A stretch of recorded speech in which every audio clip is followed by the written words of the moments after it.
It's time again for another installment of The Basics, and on today's show, I want to show you strategy involving the black hole card and a couple other cards you can use in a certain stage of the game. Now, this is all dependent on if you've just had a big battle with your opponent and the game is pretty much even at this point. So I'm going to take you into a simulated game and I'm going to show you what I'm talking about.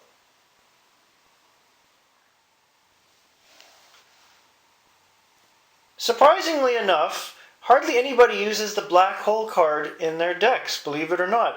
And I have used it in a couple decks, and I actually have it in my Ferengi deck. It's quite useful, but it's all dependent on the timing that you use it in the game. So in this simulated game, we're a good ways in. The points are almost equal, give or take maybe 5 points, depending on the mission.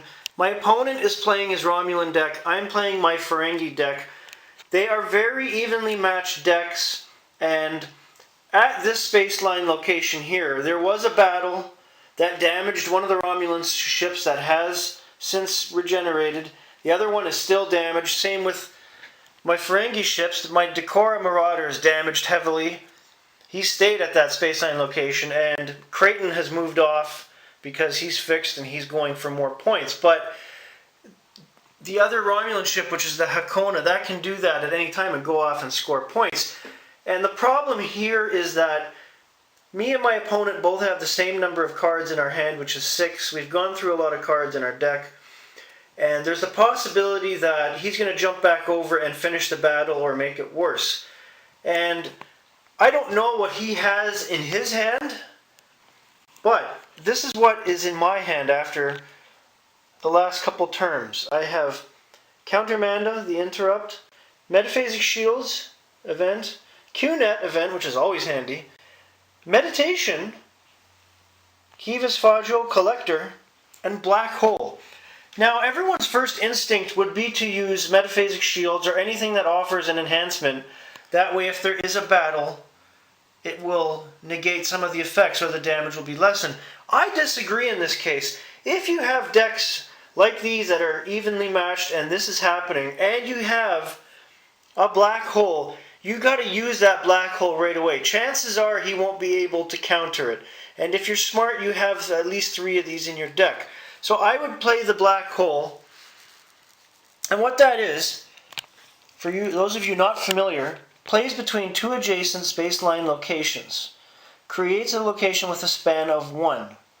For every turn, pulls in, destroys all other cards here. Every 4 full turns also pulls in 1 adjacent spaceline location. Alternates first on the left, then on your right, and so on. And you can't duplicate it. So what that does, by placing that there, that instantly gives your opponent second thought about heading in your direction back to that same spaceline location, and it creates a problem with his damaged ship. So he might send his good ship back to his outpost that's nearby and within his range, or move it over to this spaceline location and avoid that. And within a couple turns, both of those spaceline locations are going to be sucked in. So providing that your damage is repaired, which it should be by your next turn, you're going to move back this way and use and keep out of the way.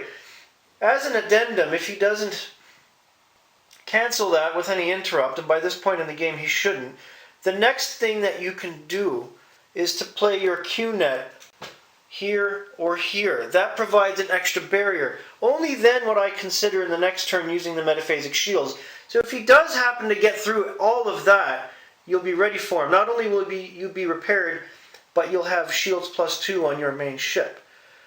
That notwithstanding, if he does pull out any trick cards in his next turn, you will be prepared. And this is why when you're using the black hole strategy, you want 3 of them in your deck. No less than 3. He might be able to get rid of 1, maybe even 2, but 3, highly doubtful, and this is based on all the experience I have playing this game. Now, that being said, playing the black hole card, it's not all of a sudden, oh wow, black hole, I'm going to win the game. No, it doesn't work that way. Especially if you're as close in points with your opponent as you are in my conjectural game here. You need to keep scoring points. One card does not a win make. Especially if you do the second part of it and use your QNet. that still is not going to make you win. Remember, the primary objective of the game is to score 100 points. So if you're not busy doing that while you're trying to screw them up with these other cards, what are you going to accomplish? It's a twofold strategy. You throw them off with these cards, and then you continue working on scoring points. It can be that simple if you do it the right way and you have enough black holes in your deck. Wow! That's all for today. Have a great day.